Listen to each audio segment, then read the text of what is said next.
Hi guys, it's Ashrafology, aka Dr. Abdullah. If you don't know me, I'm an educational content creator who creates videos for doctors, medical students, and people in general. And today we're going to be talking about PLAB-1. Now, I've gotten a lot of questions regarding the registration process, how to book PLAB-1, how to prepare for PLAB-1. And so I'll be covering them all in separate videos. There's a myth going around, or there's a rumor that PLAB-1 is very easy.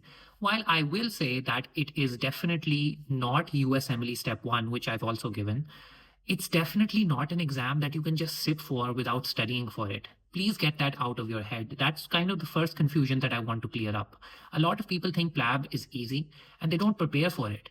And what happens? You fail the exam. So please do not take it lightly. You have to prepare for this exam, just like you have to prepare for all other exams. How does one prepare for PLAB-1? Well, there's a lot of resources, but I would only recommend one resource, and that is Plabable. Plabable has not sponsored this video in any way. I am just telling you what I have used, and that is Plabable. Plabable is such a good resource, and the questions on it are very accurate and representative of what you will see in the actual exam. How do you go about it? So you buy a Plabable subscription and now you have 4,000 plus questions and you don't know how to prepare for them. Here's what I would do. First of all, when you're buying the subscription, please get the subscription of the Q Bank along with the gems. It's, I think, £10 extra, but it is definitely worth it. Now, it's split up into different sections, the Q Bank. There's anesthesiology, emergency medicine, internal medicine, cardiology, endocrinology, all these different sections. It's a lot. To be honest, when I started my PLAB preparation, the questions were around 3,000, 3,400, and now I've heard that they've increased it to almost 3,800, 4,000. Let's take an example of cardiology. You have a subscription and you want to prepare for cardiology. Here's how you go about it. You're going to first of all read all the gems of cardiology.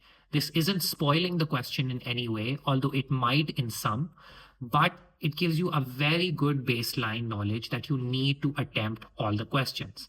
But don't worry, there are definitely a lot of questions that you will not have covered that are only in the question bank itself. So you open cardiology, you do all the gems, and try to really understand what's going on. I would make Anki flashcards. I've made a whole separate video on how to use Anki on my YouTube channel, but I would make Anki flashcards of the topics of the gems I found difficult, and I would repeat those gems frequently.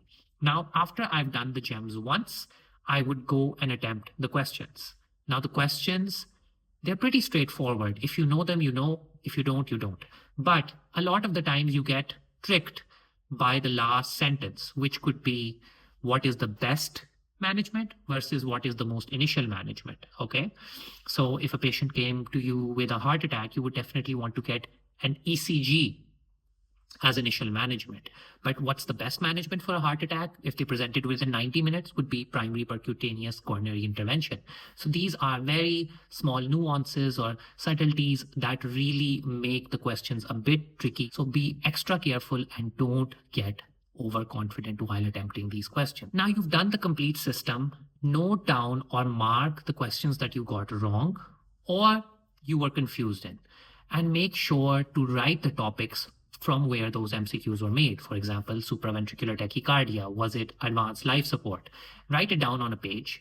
And those are the topics that you need to focus on the next time you're revising. Keep that page handy and repeat this for all sections of PLAB. Now, there are around 30 plus sections for PLAB-1, and I would always divide them on the number of MCQs they have. For example, cardiology, very extensive topic, endocrinology, extremely extensive topic. I would divide these into long, medium, and short topics. Now, very short topics include geriatric medicine. There's like 30, 40 questions, and you can be done with it within an hour. When you've covered the whole syllabus once, you're good to go. You're ready to give your first mock. If you're scoring above a 75% on your first mock, you're pretty good to go for giving the exam. You just need to revise your weak areas and you should be able to pass comfortably. If you're scoring in the 65 to 75 range, then you need a bit more practice and you need a bit more refining of those concepts to make sure that you are well above the safety margin for passing. Now, a lot of people ask me about PLAB keys. Have you used PLAB keys and for what have you used them for? I did not do PLAB keys for each and every topic. I only opened PLAB keys for topics that I knew I was weak in or I needed more refining or the concepts weren't clear to me. So, for example, I didn't feel like I had a good grip on ethics. So I did that from PLAB keys as well. Now you've done Plabable once, you've read the explanations, you've given 2 or 3 mocks and you're scoring well in them. What's next? Now what's next is giving big mocks. Big mocks are mocks created specifically by the Plabable website, which are created to a level of difficulty similar to the actual exam, if not harder. They are pretty tough and don't feel underconfident if you're getting a lot of the questions wrong or you're guessing them.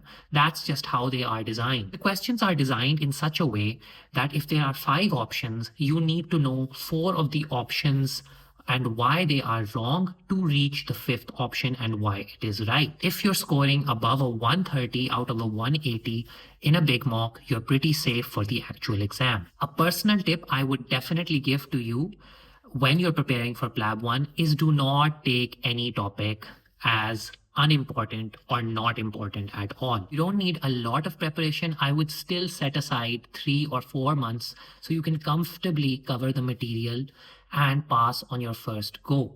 But please, like I said before, do not take it lightly or something that can be passed without studying for it. You'll have to study for the exam if you want to pass it with flying colors. If you still have some questions or are confused regarding the preparation of PLAB-1, leave a comment and I'll get back to you as soon as possible.